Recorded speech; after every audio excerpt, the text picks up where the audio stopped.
Hello YouTube, this is the Student Techie, and today I'm going to be doing a video today I'm going to be making a video about Twitter clients and uh, ways to use Twitter on your computer and which one I use and which is the best or whatever your opinion may be on.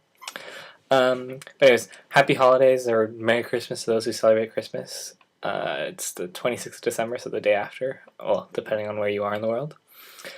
And so I'm going to jump right in.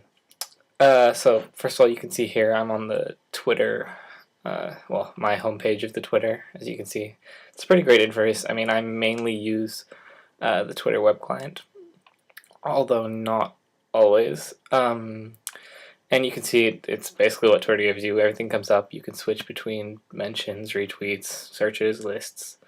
I only really use the timeline mentions and retweets. Sometimes if I retweet something or someone retweets me. You do get a good overview of the trends and suggestions of who to follow, although the promoted part, it's not really too great. I mean, Lancôme Paris isn't exactly something I'd be interested in, but whatever, that's up to them. First of all, make sure you do follow me on Twitter. The Student Tech is my username. Follow it right now. And so I'm going to go into some clients I actually use. So first one I'm going to go over is TweetDeck. And there we go. TweetDeck is the one client I did use and I still do currently use. One thing I find great about it is that it employs many different. You can have many different accounts, and so I find it really useful. And you get your mentions and what's trending worldwide. And as you can see at the bottom right, there's a new tweet on a different Twitter program. And so right now I'm in a different account than the one I'm using on in Chrome. And so everything's it's nice and fluid and it looks really good. It's a great UI. Although one thing is, if you watch Chris Pirillo, he noted was that the problem was that it uses Adobe Air, and Adobe Air you can't scroll to the right. So if I have more than just three bars or columns open, I can't scroll across. I have to manually go down and click, and that does get a bit tiresome. But other than that, it's a great Twitter client, and you have the options to update between different accounts. There's recent hashtags. There's translation, and there's shrinking, as well as automatic URL shortening, which is great. And then you can schedule updates, like you can time them for later on. And there's also location, photos, video, and record video from a webcam straight in the box. So it's a really great Twitter client, other than the fact that you can't scroll across with Adobe Air. The next one I'm going to go over will be Twirl. Twirl is also based on the same Adobe Air client, and it's quite customizable in terms of, like right now you see I just had the standard bluish color because I don't use Twirl very often.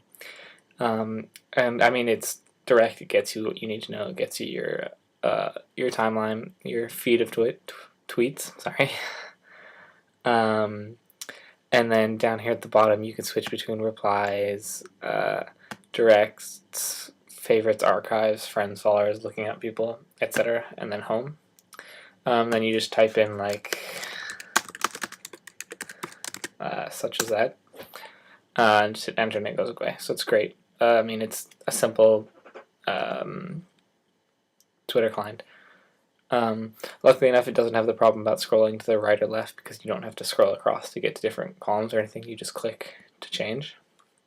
And so, I mean, I have personally not used Twirl very much. I mainly got it just to test it out for this video. So, I mean, I'm sure tons of people use it. It's one of the most popular Twitter clients there are, as is TweetDeck. TweetDeck is one of the most, I think, just after the web being the most popular Twitter client. And then Twirl is third or fourth, I think, according to Mashable.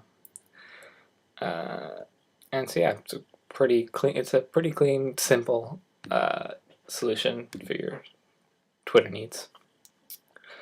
And then finally, I'm going to go over Tweety. Tweety, I've heard a lot of good things about Tweety. I've heard a lot of things in general about Tweety. And as you can see here, it's really quite simple. And if you notice up here, I had a new tweet, and up here in Twirl, I forgot to mention this. It showed that I had a new one, and you can click there, and it switches back and forth, which is cool. And so, as you can see, it's just simple timeline going down. It really fits in with the Mac applications with the same color schemes, as does TweetDeck. I really like the blacks they use, and blacks and grays really have a nice color. And then you see it's simple. You have your picture, of which I don't have one yet. I have to get on that. People directing things at you, messages, and a search. And it's all extremely fast. And to make a new tweet, you just click down to the bottom left, and it pops up instantly, and you type away. And you can't hit enter. You have to click post. You can do command and enter if you'd like. And then it's right there. And then you have different things at the top that you can just go through. Video tweets, direct messages, preferences, etc. I don't use Tweety either.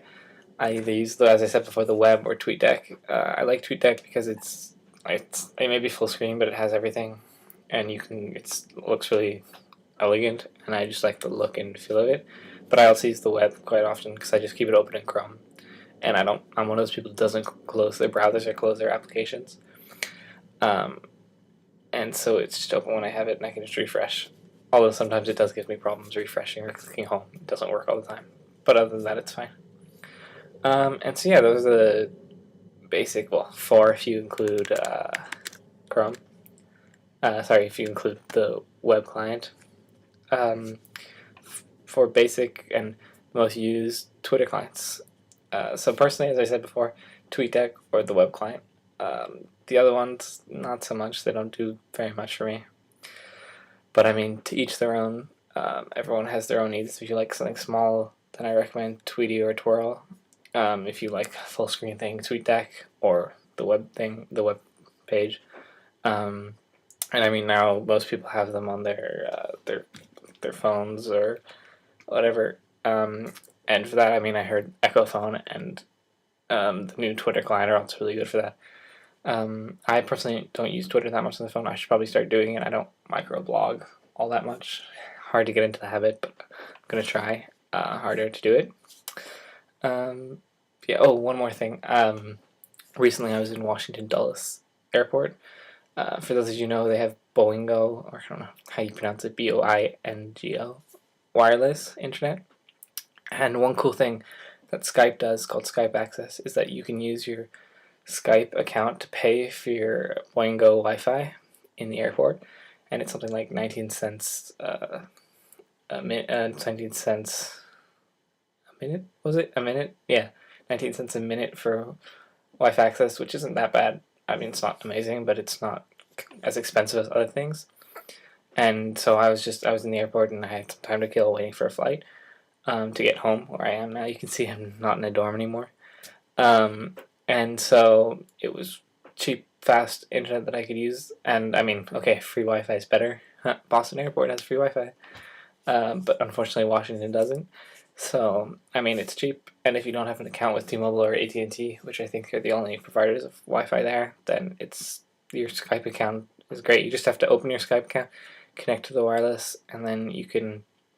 It'll ask you if you want to connect, and you click yes, and it gives you the rates, and then you're in. And when you want to disconnect, you just go to Skype and click disconnect Wi-Fi, and then you're done. All right, well, that's about all. Don't forget to follow me on Twitter. The link will be below, as well as subscribe at the top. And if you have any questions or comments about this video, just leave in the bottom. And if you want me to do a review of anything else, just let me know. I'm not sure what's going to be coming up in a couple weeks, although the Mac App Store is coming out in 2 weeks, so I'm definitely going to be covering that next week. I'm not sure what I'm going to review yet, but I'll let you know on Twitter. Alright, see ya.